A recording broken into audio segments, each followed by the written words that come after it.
Muy buenas noches, ingeniero Alexis Sánchez. Reciba un cordial saludo de mi parte, Kevin Iván Díaz Solís, de la Facultad de Ingeniería en Sistemas, Electrónica e Industrial, de la carrera de Telecomunicaciones Paralelo A.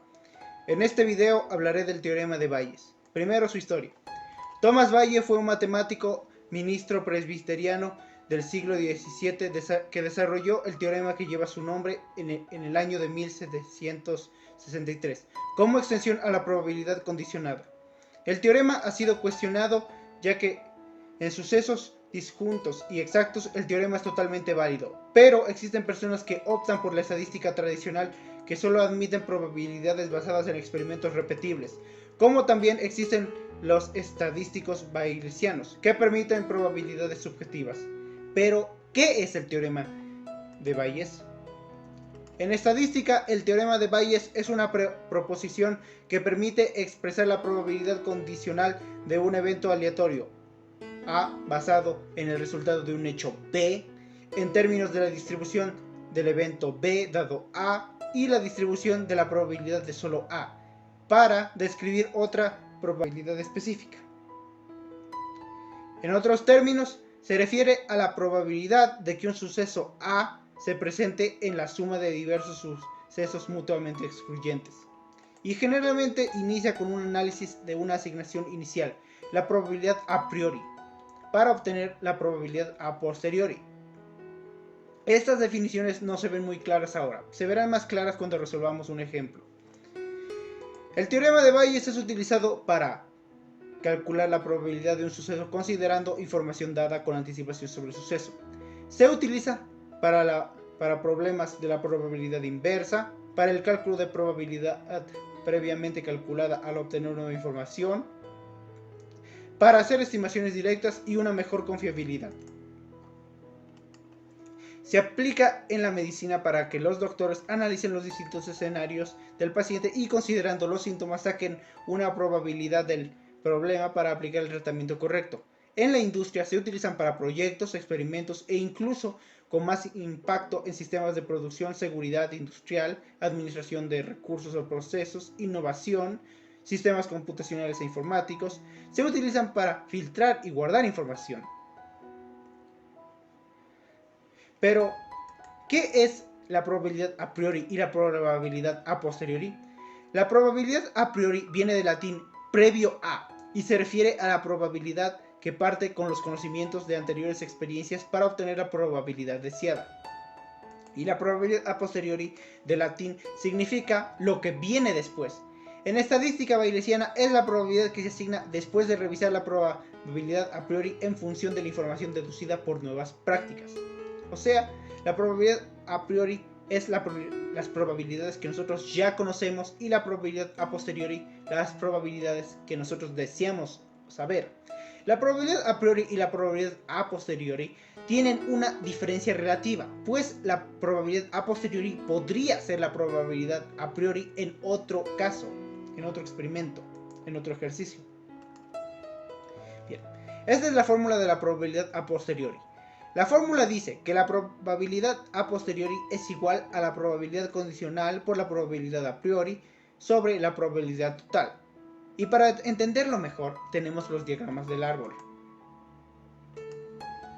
Estos diagramas facilitan la comprensión del problema. Mediante la observación, se observan los distintos casos y las probabilidades dentro de ellas. Pongamos un ejemplo para entenderlo. En una universidad, el 30% de los estudiantes estudia ingeniería, el 35% estudia medicina y el 40% estudia en una licenciatura. El 27% de los estudiantes de ingeniería son mujeres, el 74% de los estudiantes de medicina son mujeres y el 48% de los estudiantes de licenciatura son mujeres. Si se eligiera a un estudiante al azar y es hombre, ¿cuál es la probabilidad de que estudie una licenciatura? Bien, analicemos el problema con un árbol de problemas. Existen tres probabilidades: que estudie ingeniería, que estudie medicina y que estudie una licenciatura. Ahora, sabiendo que el 30% estudia una ingeniería, el 35% medicina y el 40% una licenciatura equivalen a 0.3, 0.25 y 0.4. La suma de estos tres debe dar 1.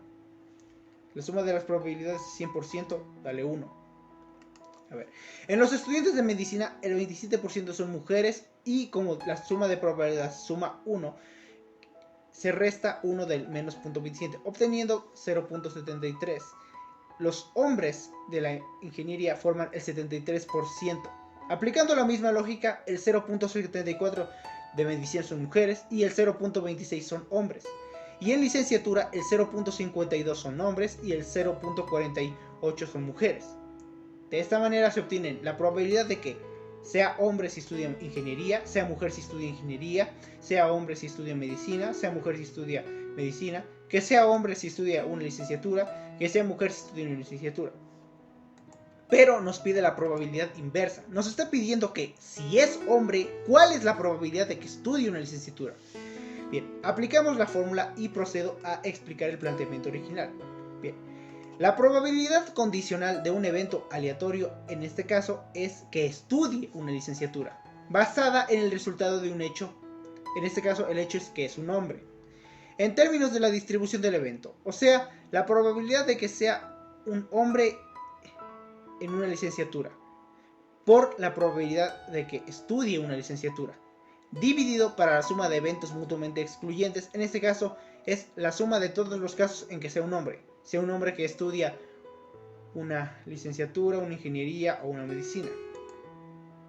Ya sabiendo eso, la probabilidad a posteriori es la probabilidad de que sea un hombre en una licenciatura, 0.52, por la probabilidad de que estudie una licenciatura, 0.4, dividido para la probabilidad de que sea un hombre.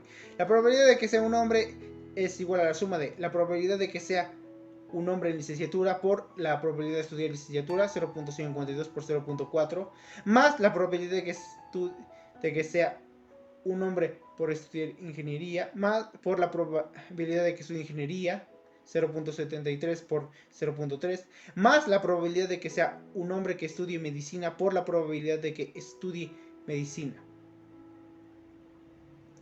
Bien. Ya teniendo esto, tenemos los resultados. El resultado de la calculadora se aproxima a 0.4, o sea, el 40% aproximadamente de probabilidades. Ahora, como recordamos, la suma de las probabilidades debe dar 1. Para comprobarlo, sacaré las probabilidades a posteriori de las otras carreras. Para si estudia una ingeniería, si el hombre sería la probabilidad de que sea un hombre, si estudia una ingeniería, por la probabilidad de que estudie una ingeniería, dividido para la suma de probabilidades de que sea un hombre. Entonces, esto nos saca aproximadamente 0.422. Y repetimos el mismo proceso para el estudiante de medicina si es hombre. La probabilidad de que sea un hombre si estudia medicina por la probabilidad de que estudie medicina dividido para la suma de probabilidades de que sea un hombre. Si sumamos los valores aproximados, 0.4 más 0.422 más 0.17, nos saldrá 0.992. Esto debido a que son números aproximados, pero si sumáramos los números reales de las fracciones, nos saldría un 1. De esta manera queda demostrado. Muchas gracias por su atención, ingeniero.